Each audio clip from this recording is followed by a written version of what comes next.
নমস্কার, জয় নিতাই, রাধে রাধে। বন্ধুরা কেমন আছেন? আমার কিছু ব্যক্তিগত সমস্যার কারণে দিন 10 ভিডিও করতে পারিনি বা সোশ্যাল মিডিয়ায় ছাড়তে পারিনি। তো আজকে থেকে আবার শুরু করছি, সোশ্যাল মিডিয়ায় ছাড়বো। প্রত্যেক দিন গীতা পাঠ করে করে ছাড়বো। নমস্কার। হে কৃষ্ণ করুণা সিন্ধু দীনবন্ধু জগৎপতে গোপেশ গোপিকা কান্ত রাধাকান্ত নমস্তুতে। হরে কৃষ্ণ হরে কৃষ্ণ।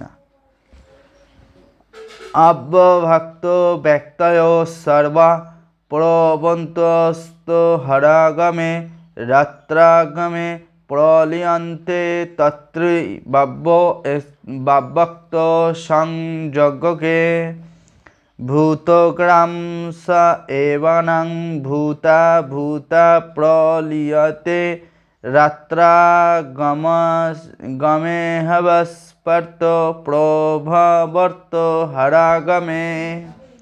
18-19 নম্বর শ্লোক।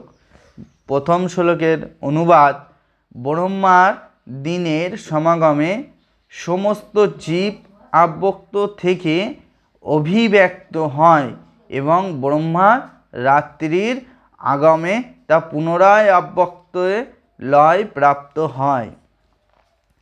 হে পার্থ, সেই ভূতসমূহ পুণ্য পুণ্য উৎপন্ন হয়ে ব্রহ্মার রাত্রি সমাগমে লয় প্রাপ্ত হয় এবং পুনরায় দিনের আগমনে তারা আপনা থেকেই প্রকাশিত হয়।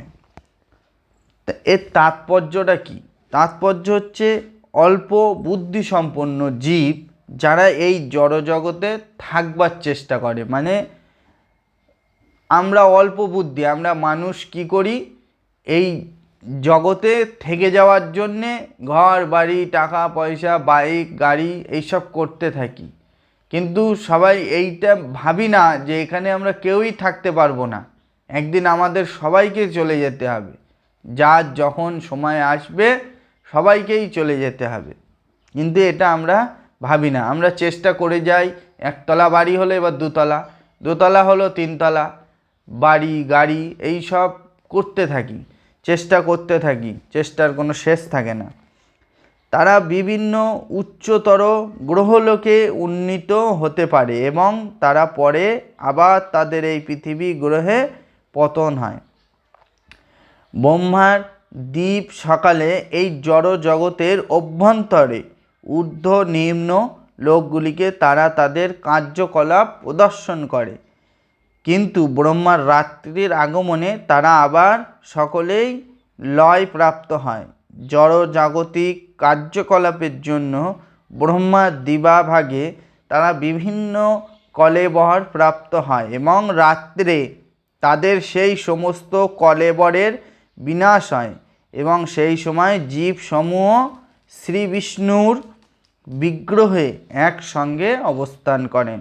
তারপর ব্রহ্মার দিনের আবির্ভাবে তারা আবার অভিব্যক্ত হয় ভূতা ভূতা প্রলিয়তে। দিনের বেলায় তারা প্রকাশিত হয় এবং রাত্রিবেলায় তারা আবার লয় প্রাপ্ত হয়। অন্তিমে ব্রহ্মার আয়ু যখন শেষ হয়ে যায় তখন তারা সকলে বিলীন হয়ে যায় এবং কোটি কোটি বছর ধরে অপ্রকাশিত থাকে। তারপর আর একটি কল্পে ব্রহ্মা যখন আবার জন্মগ্রহণ করেন তখন তারা পুনরায় ব্যক্ত হয়। এভাবেই জীব জড়জগতের মোহর দ্বারা আকৃষ্ট হয়ে পড়ে, কিন্তু যে সমস্ত বুদ্ধিমান ব্যক্তি কৃষ্ণ ভাবামৃত গ্রহণ করেন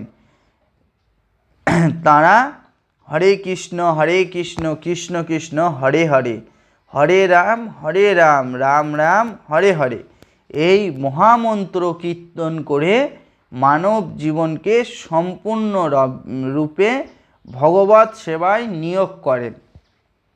এইভাবেই এমনকি এই জীবনে তারা শ্রীকৃষ্ণের দিব্যধামে প্রবেশ করে পুনর্জন্ম থেকে মুক্ত হয়, সচ্চিদানন্দময় জীবন প্রাপ্ত হয়। নমস্কার। আজকে অষ্টম অধ্যায় 19 নম্বর শ্লোক অব্দে পাঠ করলাম। জয় নিতাই, রাধে রাধে, হরে কৃষ্ণা হরে কৃষ্ণা।